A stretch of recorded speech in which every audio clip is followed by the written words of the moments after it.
Iya, shalom saudara. Saya mengucapkan selamat hari Minggu. Kita boleh berjumpa kembali pada ibadah online hari ini. Saya berdoa supaya setiap kita dalam keadaan baik, sehat, dan luar biasa. Saya percaya setiap kita juga pasti menghadapi masalah, persoalan, pencobaan. Bahkan seringkali ya, karena terlalu berat persoalan pencobaan yang kita alami, kita sendiri pun bertanya kepada Tuhan. Saya banyak menerima WA saudara di mana ada begitu banyak anak-anak Tuhan yang bertanya, kenapa saya harus mengalami ini, Bu? Kenapa, dan kenapa? Saudara, kita bersyukur di dalam Alkitab ya, banyak ditulis kisah-kisah dari orang-orang yang juga mengalami ya kejatuhan, keterpurukan di dalam hidup mereka. Tetapi kita juga bersyukur Alkitab bukan hanya menceritakan ya tentang keterpurukan orang-orang ya para tokoh dalam Alkitab, tetapi Alkitab juga menceritakan tentang bagaimana kisah kemenangan mereka mengalami kebangkitan. Kalau kita sebut ya nama-nama orang-orang yang pernah mengalami keterpurukan dalam hidup mereka, ya ada Yusuf, Daud, ya Paulus, ya Ayub, ya, dan kita melihat bagaimana hidup mereka yang tetap mau konsisten mengikuti Tuhan dan tetap memegang prinsip firman Allah, mereka mengalami kemenangan. Nah, hari ini saya ingin kita sama-sama belajar dari seorang tokoh dalam Alkitab yang juga mengalami keterpurukan yang sangat luar biasa. Yang saya percaya mungkin tidak ada satupun dari antara kita yang mengalami hal ini di dalam hidup kita. Ya, makanya kalau kita belajar saudara dari kisah-kisah dalam Alkitab, ya kita baru tahu dan baru menyadari bahwa ternyata apa yang mereka alami itu tidak ada apa-apanya dengan kita, tidak sebanding dengan apa yang kita alami. Ya, kita sebut di sini ada satu tokoh yang luar biasa mengalami penderitaan dalam Alkitab, yaitu Ayub. Dia bukan hanya mengalami masalah yang biasa, ya, usahanya hancur, semuanya rasanya gagal. Bukan cuma itu, anak-anaknya meninggal, ya, istrinya meninggalkan dia. Bahkan sahabat-sahabatnya meninggalkan dia. Dia benar-benar terpuruk, saudara. Bahkan hal yang sangat dan paling membuat ya dia rasanya tidak mampu lagi untuk berdiri adalah perasaan bahwa Tuhan juga meninggalkan dia. Di tengah kesulitan yang kita hadapi, di tengah persoalan yang kita hadapi, banyak orang berkata sama seperti itu. Kenapa Tuhan meninggalkan aku? Namun saya percaya ya saudara, kita semua melihat pada akhirnya apa yang dialami Ayub. Ketika dia tetap memegang firman Tuhan, dia melihat kemenangan. Bahkan Tuhan menggantikan semua yang hilang itu dikembalikan oleh Tuhan berlipat kali ganda. Saya ingin kita baca sama-sama dari Ayub pasal 23 saudara. Ayub pasal 23, mulai ayat yang pertama, firman Tuhan berkata begini. Tetapi Ayub menjawab ayat 2, sekarang ini keluh kesahku menjadi pemberontakan. Ya, tangannya menekan aku sehingga aku mengaduh. Ya, saudara, Ayub berkata, sekarang ini keluh kesahku menjadi pemberontakan karena tangan Tuhan rasanya menekan Ayub sehingga ia mengaduh. Dari yang tadinya keluh kesah, saya percaya setiap orang itu ketika menghadapi masalah, persoalan, pasti yang terjadi keluar itu sungut-sungut, keluh kesah. Ya, keluh kesah itu, aduh kenapa ya hidup saya ini begini-begini terus. Aduh kenapa ya kok saya mengalami nasib begini. Itu orang berkeluh kesah. Kenapa ya Tuhan tuh membuat kayak begini hidupku. Kenapa ya nasibku begini. Kenapa ya, aduh padahal aku ini. Itu orang berkeluh kesah. Karena begitu beratnya tekanan yang Ayub alami, dia berkeluh kesah saudara. Dan adalah sesuatu yang wajar apabila ketika kita menghadapi masalah, kita berkeluh kesah. Saya pun sebagai manusia, walaupun saya hamba Tuhan, saya pernah berkeluh kesah saudara. Ya Tuhan, sampai kapan ya aku terus dicobai seperti ini, itu pernah terlontar dari mulut saya. Karena saya sudah merasa berat sekali dan rasanya tidak pernah selesai proses itu. Saya pernah berkeluh kesah kepada Tuhan. Kenapa Tuhan? Saya ini salah apa? Ya, saya rasa saya tidak melakukan dosa yang begitu besar sampai kok rasanya tidak pernah selesai proses Tuhan. Ya, baru selesai ini masuk lagi ke proses berikutnya, ke berikutnya. Rasanya mengikut Tuhan itu gak enak. Saya pernah berkeluh kesah, wajar sebagai manusia. Tetapi Ayub berkata, saking beratnya tekanan yang dia alami, keluh kesahnya itu berubah menjadi pemberontakan. Ini yang luar biasa saudara. Hati-hati ketika kita mengalami pergumulan, ketika kita mengalami tekanan, persoalan, masalah dalam hidup. Berkeluh kesah itu biasa sebab kita ini manusia. Tetapi kalau keluh kesah kita menjadi pemberontakan di hadapan Tuhan, ini yang berbahaya. Ya, sehingga banyak orang berkata dia sudah berkeluh kesah, rasanya tidak ada jawaban, dia berkeluh kesah, dia tidak menemukan jalan keluar dari masalahnya, sehingga itu menjadi pemberontakan yang berkata, sudahlah gak usah Tuhan-Tuhanan. Ya, rasanya Tuhan tuh gak adil kepada saya, ini sudah menjadi pemberontakan saudara. Mungkin hari ini ada di antara saudara yang juga mungkin sudah mengalami yang tadinya keluh kesah itu berubah menjadi pemberontakan di hadapan Tuhan. Ayub pernah mengalami itu. Keluh kesahnya, unek-uneknya berubah menjadi pemberontakan. Mari kita berusaha saudara untuk menguasai diri kita di dalam segala persoalan, tantangan apapun yang kita alami. Kita boleh berkeluh kesah, tetapi jangan sampai kita memberontak di hadapan Tuhan. Karena jalan pikiran kita itu tidak sama dengan jalan pikiran Tuhan. Seperti tingginya langit dari bumi, begitu tingginya rancangan kita dari rancangan Tuhan. Jalan kita dari jalan Tuhan. Ayub berkata, aku berkeluh kesah dan sekarang ini keluh kesahku itu menjadi pemberontakan. Kenapa? Karena tangan Tuhan menekan aku. Sehingga aku mengadu. Saudara, kita bisa membayangkan apa yang Ayub rasakan. Dia merasa tangan Tuhan menekan dia. Bagaimana tidak? Usahanya hancur, kekayaannya habis, semuanya terbakar, anaknya mati, istrinya meninggalkan dia, teman-temannya meninggalkan dia. Ya, kita bisa merasakan dari orang yang kaya raya, memiliki ternak, memiliki segala sesuatu. Lalu semua diambil dan tinggal dia seorang diri. Bahkan yang tadinya dia beranggapan Tuhan masih menyertai dia, tiba-tiba dia merasa bahwa Tuhan juga sudah meninggalkan dia. Ayat yang ketiga dia berkata, semoga aku tahu mendapatkan dia. Ayub bilang semoga aku tahu mendapatkan dia dan boleh datang ke tempat ia bersemayam. Bahkan di tengah pemberontakannya, dia merasa sangat sulit untuk menemui Tuhan. Dia merasa bahwa rasanya tidak mungkin untuk dia bertemu Tuhan. Dia bahkan berkata, semoga aku tahu bagaimana cara mendapatkan Tuhan, bagaimana cara menemui Tuhan, bagaimana aku boleh datang ke tempat ia bersemayam. Kita semua tahu saudara bahwa Tuhan itu hanya sejauh doa. Bahwa Tuhan itu ada, bahkan dia ada di sekeliling kita. Dia ada dalam hidup kita. Tapi ketika masalah berat datang menghimpit, tekanan hidup datang menerpa, seringkali bahkan kita, saudara dan saya yang sudah berkata anak Tuhan, seringkali kita pun akan merasa Tuhan tuh jauh. Bagaimana cara aku menemukan Tuhan? Bagaimana cara aku datang ke tempat yang maha kudus? Padahal kita tahu Tuhan itu hanya sejauh doa.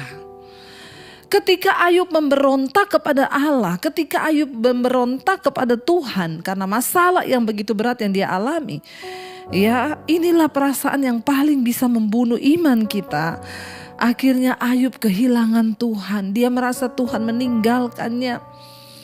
Bahkan dia ada di dalam posisi yang bermusuhan dengan Allah. Sehingga dia bingung mau cari Tuhan kemana. Dia bingung bagaimana datang ke tempat hadirat Tuhan bersemayam. Dia bilang, semoga aku tahu bagaimana mendapatkan dia. Kalau hari ini mungkin saudara juga sedang berkata demikian. Engkau berkata, saya udah gak tahu Bu, banyak orang datang kepada saya berkata, saya gak tahu Bu apakah Tuhan itu masih ada atau tidak. Apakah dia masih mendengar doaku atau tidak? Apakah dia masih melihat aku atau tidak? Bahkan hari-hari ini saya bingung bagaimana caranya mencari Tuhan. Saudara dengar baik, Yesus berkata, barang siapa mengetok baginya pintu dibukakan. Siapa yang mencari, dia yang akan mendapat. Cari Tuhan. Ya, carilah hadiratnya. Ya, periksa hatimu. Mungkin kita sedang memberontak terhadap Tuhan karena begitu berat tekanan hidup yang kita alami. Ayub berkata, semoga aku tahu bagaimana mendapatkan Tuhan. Di mana dia bersemayam, kata Ayub. Ayat yang keempat,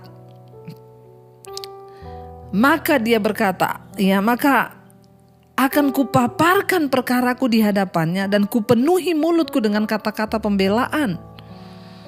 Ya, Ayub bilang kalau aku menemukan Tuhan, aku akan memaparkan semua masalahku. Apakah Tuhan tidak tahu masalah yang kita alami? Tuhan tahu. Bahkan kita tidak perlu memaparkan semuanya. Tuhan tahu, saudara. Tidak perlu ada alasan yang kita buat kepada Tuhan. Ya, kita nggak perlu ngomong apapun, Tuhan tahu. Tetapi hari ini ya persoalannya saudara, bagaimana kita memandang pencobaan, persoalan, tantangan yang sedang kita hadapi. Ayub bilang kalau aku ketemu Tuhan, aku akan memaparkan semua, akan aku ceritakan semua, dan aku mau membela ya diri di hadapan Tuhan. Aku akan menyatakan pembelaanku karena dia merasa tidak adil apa yang dia alami. Ayat yang kelima, maka aku akan mengetahui jawaban-jawaban yang diberikannya kepadaku dan aku akan mengerti apa yang difirmankannya kepadaku. Ayub bilang kalau dia ketemu Tuhan, kalau dia bisa masuk ke tempat Tuhan bersemayam, maka dia akan menyatakan semua perkaranya, dia akan membela dirinya karena dia merasa tidak adil apa yang dia alami.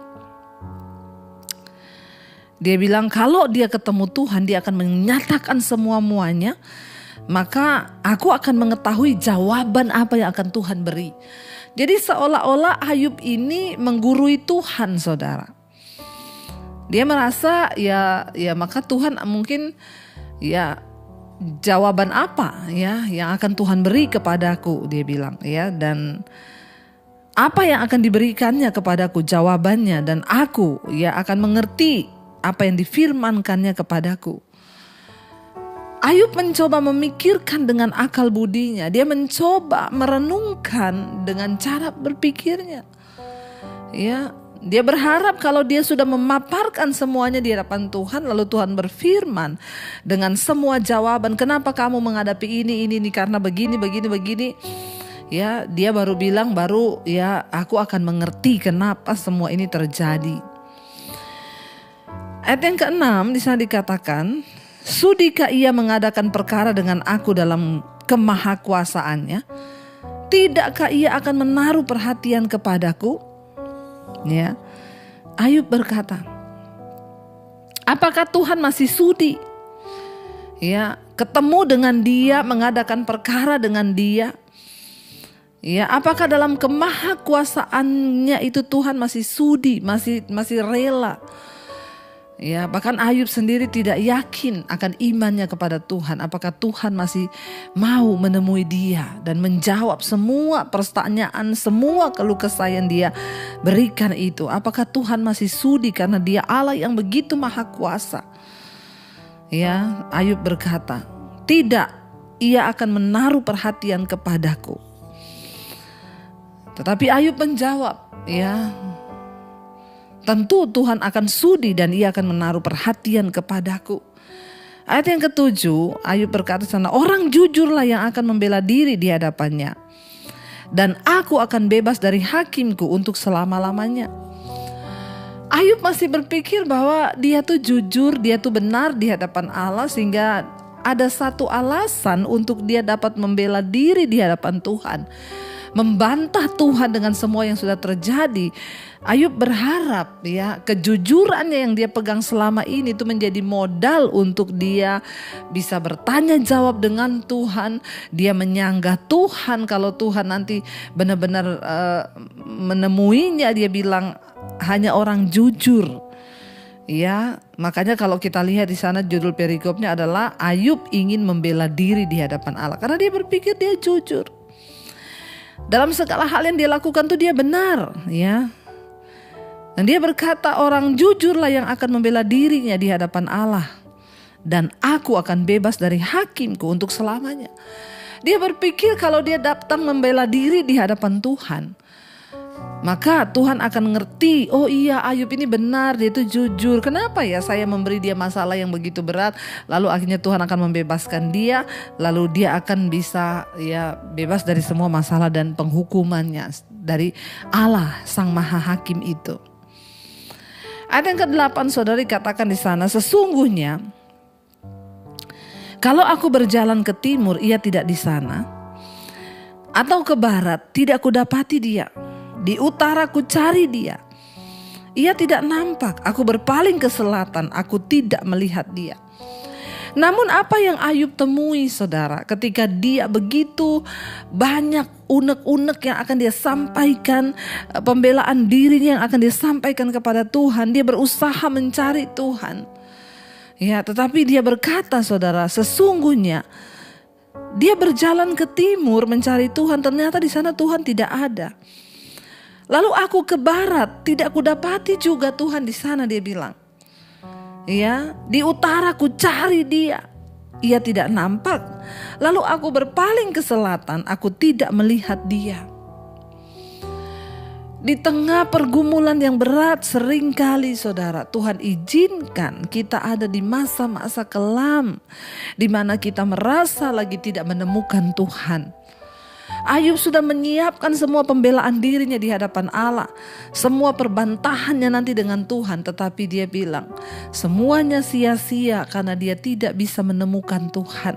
Dia cari ke timur tidak ada, dia melangkah ke barat Tuhan gak ada, dia berpaling ke selatan Tuhan tidak ada, ya dia ke utara pun tidak aku temukan dia di sana.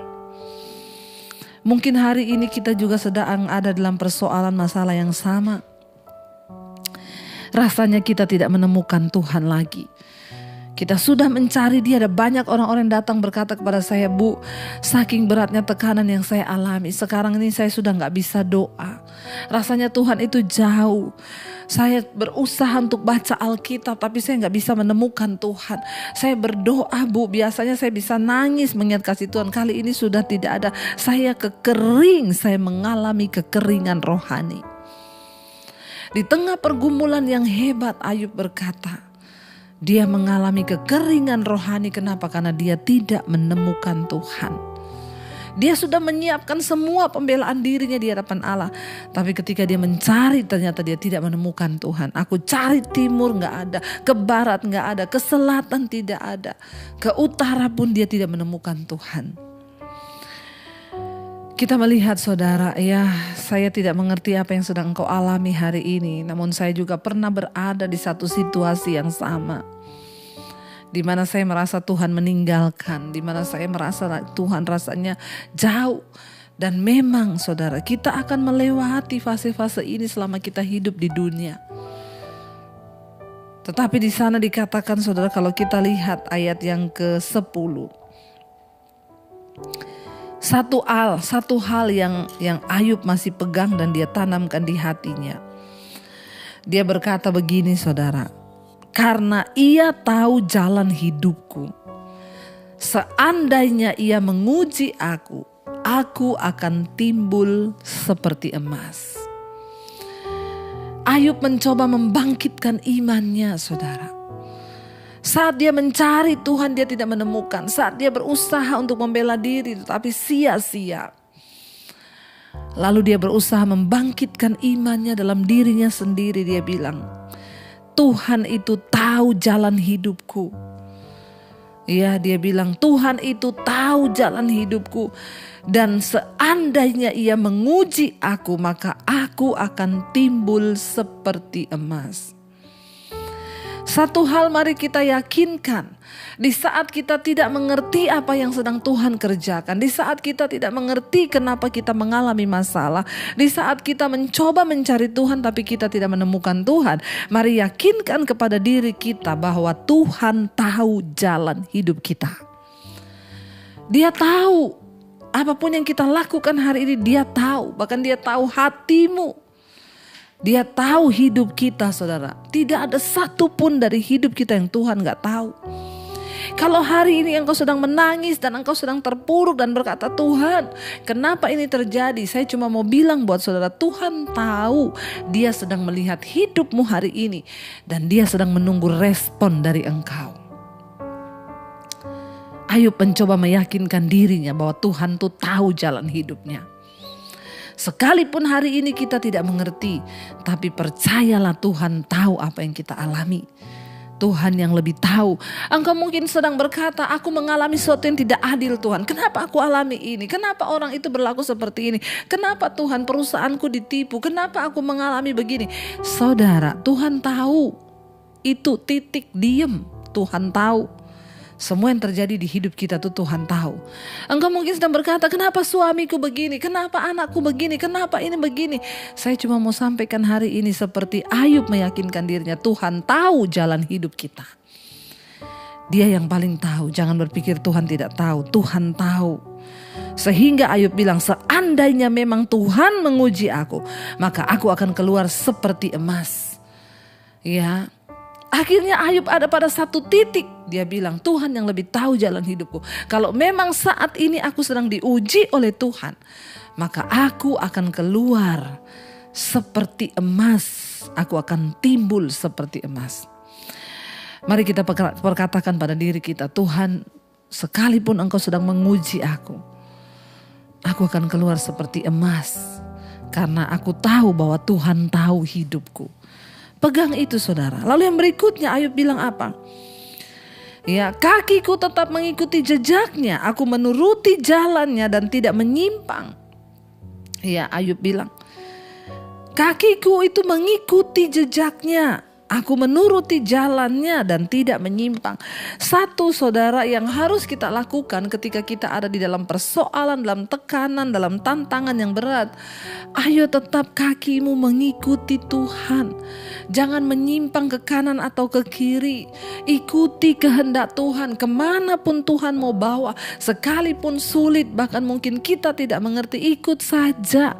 Jangan seperti bangsa Israel memberontak, bersungut-sungut, marah sehingga terputar-putar dalam persoalan yang sama. Kenapa kita seringkali lama berputar-putar dalam masalah itu, tidak keluar-keluar dari padang gurun? Karena banyak sungut-sungut kita ini sok tahu, padahal kita lupa Tuhan itu maha tahu. Ayub berkata, aku tidak menyimpang. Aku menuruti jalannya. Udah nurut aja saudara. Kalau kita sedang diproses, nurut aja. Ikut aja jalannya Tuhan. Gak usah protes ya. Ayub bilang, kakiku tetap mengikuti jejaknya dan tidak menyimpang. Bahkan 12 dia bilang, perintah dari bibirnya tidak kulanggar, dalam sanubariku kusimpan ucapan mulutnya. Di tengah ketidakmengertianmu, mari tetap pegang firman Tuhan. Perintah dari mulut Tuhan itu tidak kulanggar, kata Ayub. Tuhan sedang melihat respon kita. Ketika kita menghadapi masalah yang Tuhan hanya mau lihat responmu. Apa responmu? Bilang, perintah dari mulutmu tidak aku langgar Tuhan. Ya, dan firmanmu itu tetap aku simpan. Ya, dia bilang, ucapan mulutnya itu kusimpan di dalam sanubariku. Pegang firman Tuhan.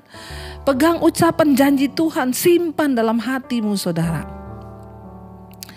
Ayat 13, tetapi ia tidak pernah berubah. Siapa dapat menghalangi dia? Apa yang dikehendakinya dilaksanakannya juga. Ingat, Tuhan itu berdaulat penuh atas hidup kita. Apapun yang kita tidak mengerti, nggak usah mau mengajari Tuhan. Siapa yang bisa mengajari Tuhan? Ya, di sini dikatakan Ayub akhirnya berkata, ya, dia Tuhan yang maha tahu. Ya, dia tuh maha segala-galanya, dia bilang di sana. Ya, apa yang dia mau akan dilakukannya juga, karena dia tidak pernah berubah. Siapa yang bisa menghalangi Tuhan? Kalau Tuhan mengizinkan kita sedang diuji, ya siapa yang bisa menghalangi dia? Apa yang dikehendakinya dilaksanakannya juga. Walaupun secara daging kita gak bisa terima. Ada banyak hal yang tidak bisa kita mengerti.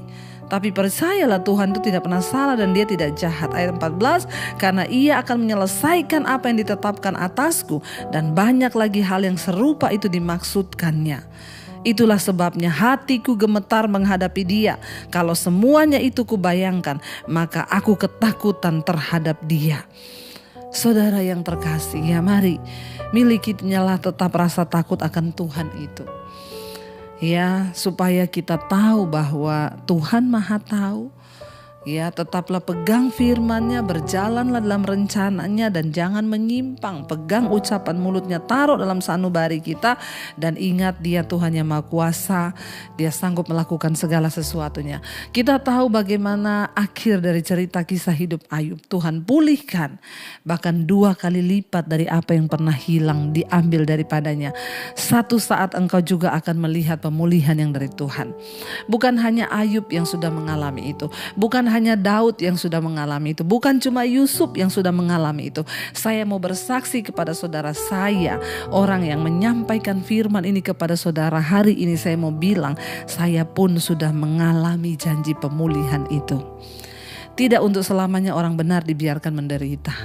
Kita diuji hanya sementara dan Tuhan melihat respon kita.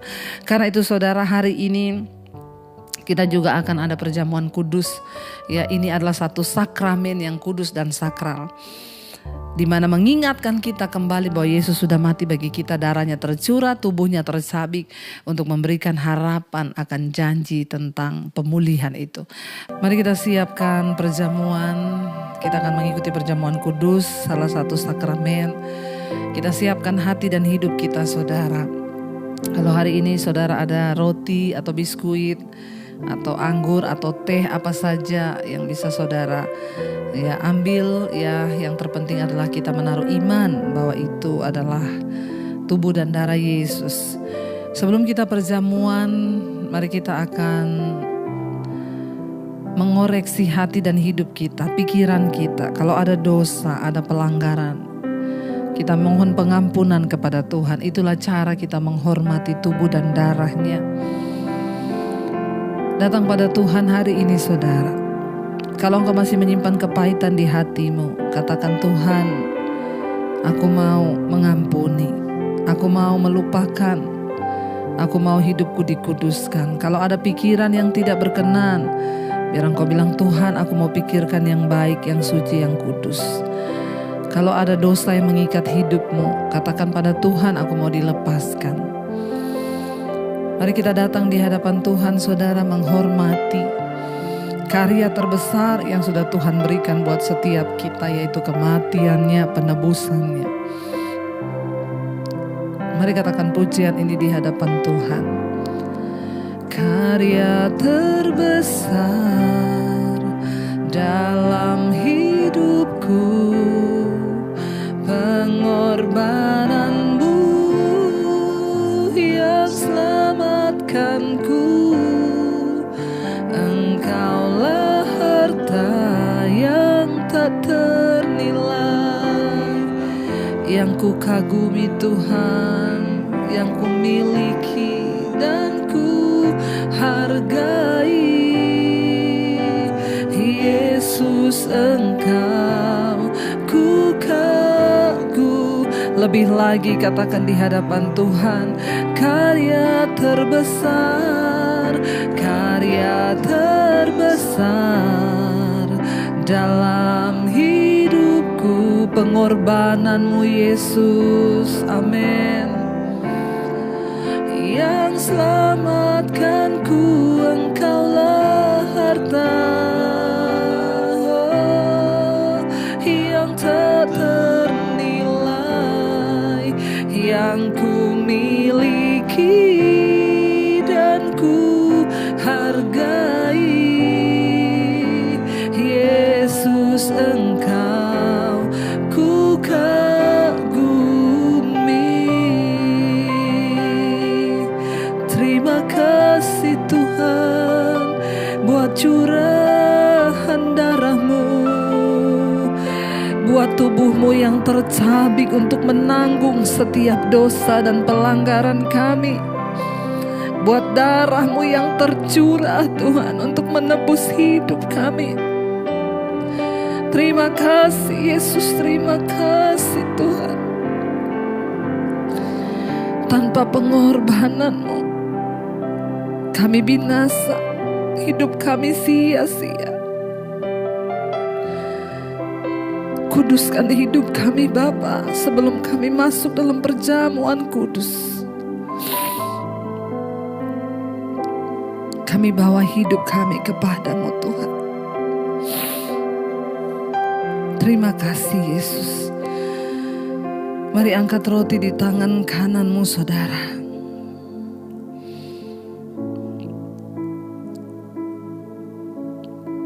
Roti ini adalah tubuh Kristus yang tercabik bagi kita, menanggung dosa dan penderitaan kita. Terima kasih Tuhan. Terima kasih Yesus untuk pengorbanan, penderitaan yang Kau bayar bagi kami. Mari angkat tinggi roti di tangan kanan-Mu.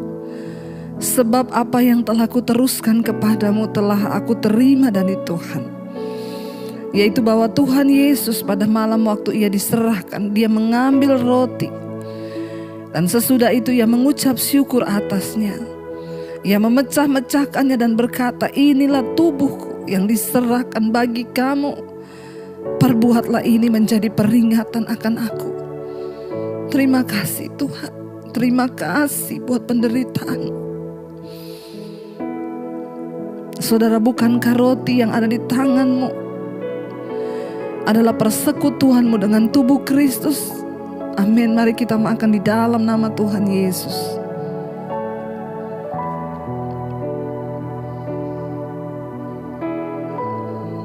Terima kasih Bapa.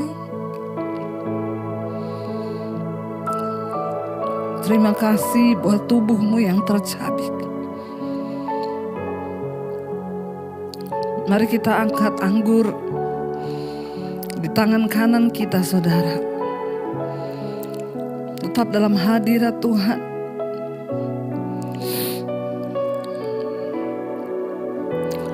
Demikian juga Ia mengambil cawan sesudah makan. Lalu berkata, cawan ini adalah perjanjian baru yang dimateraikan oleh darahku. Perbuatlah ini setiap kali kamu meminumnya menjadi peringatan akan aku. Sebab setiap kali kamu makan roti ini dan minum cawan ini, kamu memberitakan kematian Tuhan sampai Ia datang. Terima kasih buat darah-Mu yang tercurah Tuhan. Darah yang menanggung kutuk atas hidup kami. Darah yang menyembuhkan sakit penyakit kami. Darah yang memulihkan keadaan kami. Darah yang membebaskan kami dari kutuk dan maut. Engkau memerdekakan kami Tuhan. Terima kasih Tuhan Yesus. Terima kasih Tuhan Yesus. Mari angkat tinggi cawan di tangan kanan-Mu saudara. Bukankah cawan pengucapan syukur yang ada di tangan kita? Ini adalah persekutuan kita dengan darah Kristus. Dalam nama Yesus mari kita minum dengan iman. Terima kasih Tuhan. Terima kasih Bapa, Kau telah beri yang terbaik. Tubuh dan darah-Mu Kau beri bagi kami. Terima kasih Tuhan. Karena Engkau tahu Tuhan, kami tidak seberapa, kekuatan kami tidak seberapa. Karena itu Engkau menanggung semuanya di atas kayu salib. Kalau Engkau sudah beri yang terbaik, kami tahu Engkau juga akan terus memberi apa yang terbaik bagi hidup kami di tengah persoalan pencobaan yang kami alami. Kami tahu Tuhan lebih tahu. Engkau tahu jalan hidup kami. Karena jika Engkau menguji kami, kami akan keluar sebagai emas yang murni.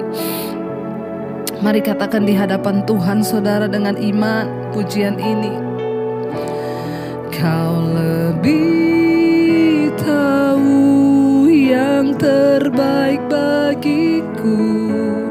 Kau lebih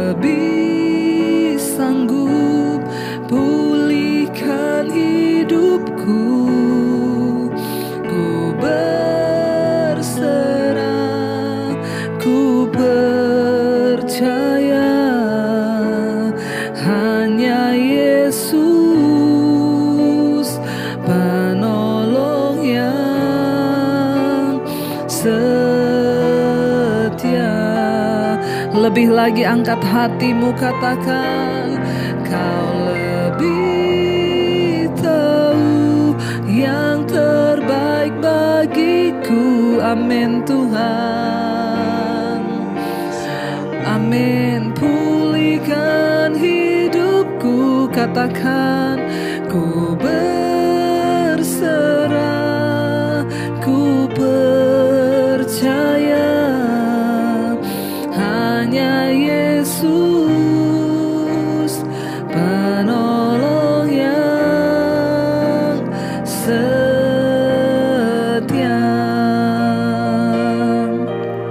Terima kasih Tuhan, Kau penolong yang setia.